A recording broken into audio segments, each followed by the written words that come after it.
Lho. Nyatri mangan mineh. Wingi koyo wis mangan to awakmu ki. Ya apa sih awakmu ki?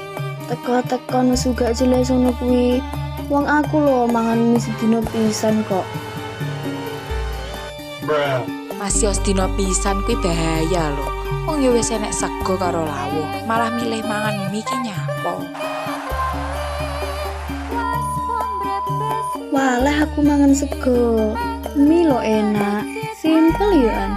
Diomongi kok ngeyel, awakmu lho lek kena usus buntu kapok mendino mangan mie terus.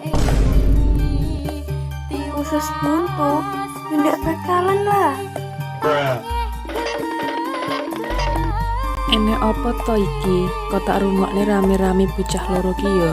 Kuwi lho Lan, nyatri mangan mineh, padahal wingi ya wis mangan. Kok ya mangan eneh. Loh, iya to Nyat. Heeh, tapi sik sepisan iki mangan mie ki sedina ping pisan ben ndak waleh. Ngono kuwi lho, lek ditakoni kok Mbuh, wis rak nek diomongi ancen bocah iki. Awakmu ya aja ngono lho Nyat. Enek sego malah mangan mie bendino. Rahuda wis ndak usah nesu-nesu.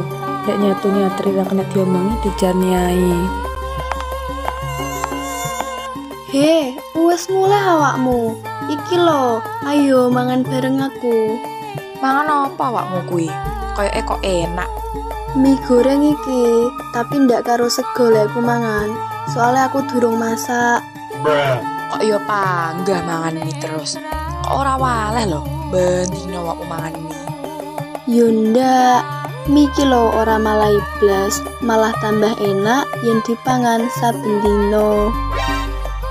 Wis to ngengkelo terus awakmu. Awas lho ya, lek awakmu usus buntu gara-gara mangan mie terus. Aduh, wetengku.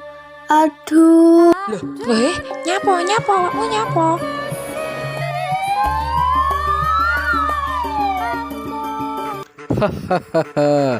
Kanca-kanca, padha ngertiya. Mie instan pancen enak tenan. Ning bahayani marang kesehatan kayata lara usus buntu, lambung lan isih liya-liyane. Ayo bareng-bareng ngurangi mie instan. Wiwit saiki nerapake pola urip sehat supaya ora kakean sambat. Iklan layanan masyarakat keaturaken dening SMA siji Gondang Tulungagung. Matur suwun.